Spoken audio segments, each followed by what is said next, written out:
Okay, this is Unit 6 and we are Group 8. This week I looked at the Visionary Leadership Standards for Administrators.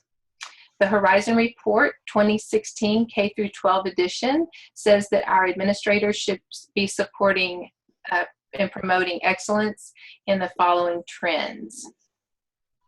My outline.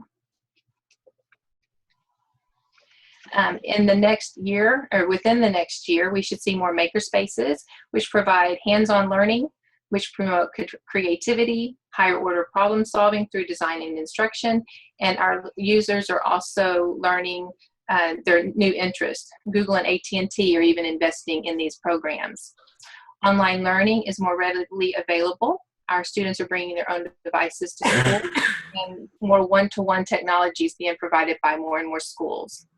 In the next 2 to 3 years, we're seeing robotics being introduced. Even our pre-K through second graders are learning to code, and students are learning their computer science skills, which we learned are in high demand in the workforce right now. Virtual reality is engaging our students in realistic settings. They're retaining information much better than just reading their textbooks or watching videos. And there's actually over 200 destinations globally available for our kids to take virtual reality field trips. In the next 4 to 5 years, we're seeing more artificial intelligence, which, contrary to science fiction, it actually bolsters productivity. We even see in people's homes and cars today the Alexa, Cortana, and the Siri. And then wearable technology is telling people where they're going, what they're doing, and how much time they've spent doing it. And educators are actually seeing an increased motivation and engagement from students, and they're able to conduct presentations from anywhere in their classroom. Okay, I'm doing the standards for administrators. Next slide. So mine's pretty basic. Learning spaces. They need them to be more student-centered. So this is referred to as being flexible or having active learning. It could be anything from having better acoustics for the sound, moving furniture around, having movable furniture, and more study spaces. It's designed to help students communicate easier face-to-face, but also virtually. There's even some libraries that are removing books and journals and replacing them with furniture and more technology. This way, students can access online resources more easily. At one university, they have in-the-round classrooms that allow teachers to get closer to all the students because of how they're sitting. All the classrooms are also in the center of the building so that it allows for greater flow. There's a thing called a cornerless classroom that kind of faces an atrium so there can be lots of interaction. I have a friend of mine who works for the Georgetown School District, and she's going to be moving into a brand new school that has actually glass walls, movable walls that teachers will be able to write on, and walls that can be slid open so that teachers can actually combine their classes. As far as learning approaches, this is surface learning versus deeper learning. And it's just like it sounds. Surface learning would be having multiple choice exams, memorizing a lot of the knowledge that is expected of them on standardized testing.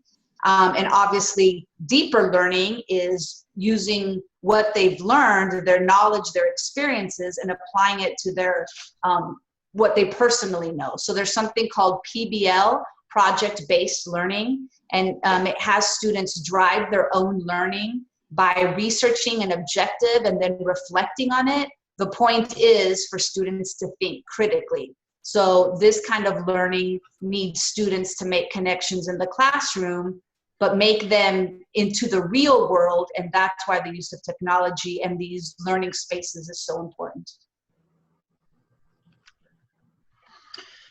I read the Horizon Report 2016 Higher Education, and I also focused on the ITSE standards for administrators, which focuses on systemic improvement. And basically what this is, it says that educational administrators pretty much provide leadership and management to improve overall the organizational functions through the effective use of information and technological resources.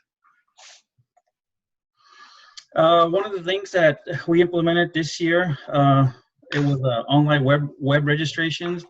In order to eliminate paper registration and make registration efficient, this year my organization, Blue Scouts, implemented an online registration platform. What this did, it allowed district executives to monitor the registration process from start to finish. It also allows us to directly email registrants to request missing data. This registration also allows educational administrators to periodically evaluate the registration process. If the process isn't operating smoothly, then they can implement interventions such as training or whatever it might require to remedy the situation. Another thing that our leadership did this, well, they have been doing for a while, but they really focus on this year, is to provide council coordinated technology meetings. And these are basically open air meetings, and they're designed to let all users, it could be professionals, volunteers, or even parents, to provide feedback on any new technology that have been implemented for council-wide use for both volunteers and professional staff. So basically, in a nutshell, these meetings have provided necessary feedback to our educational administrators in order for them to tweak problems or issues when using new digital innovations, which are geared towards improving overall organizational communication, training, and operating efficiency. Okay, I had the visionary leadership standards for coaches.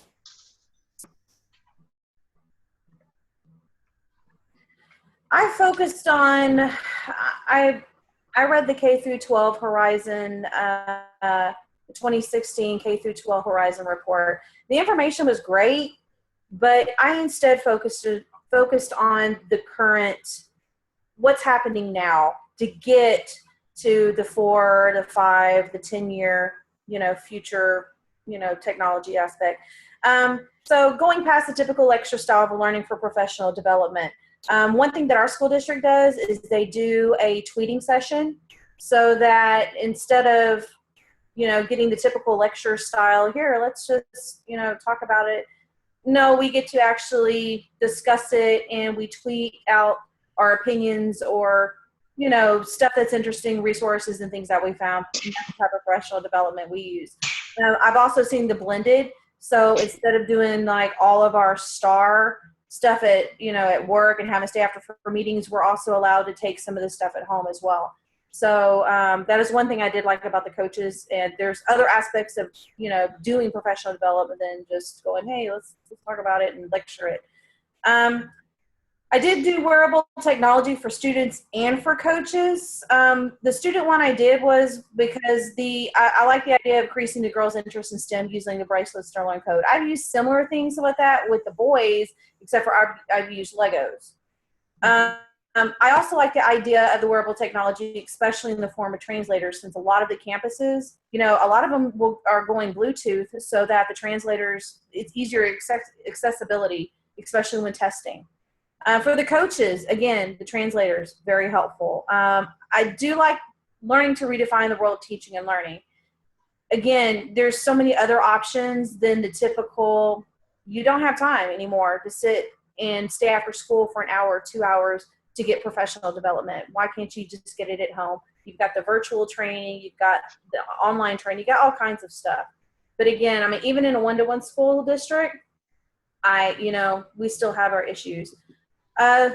Social media, I don't know how that got on here because I really didn't discuss that in this report, but it's awesome. And it is another, like I said, another thing to do.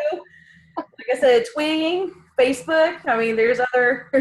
There's other avenues, and that's from our previous reports.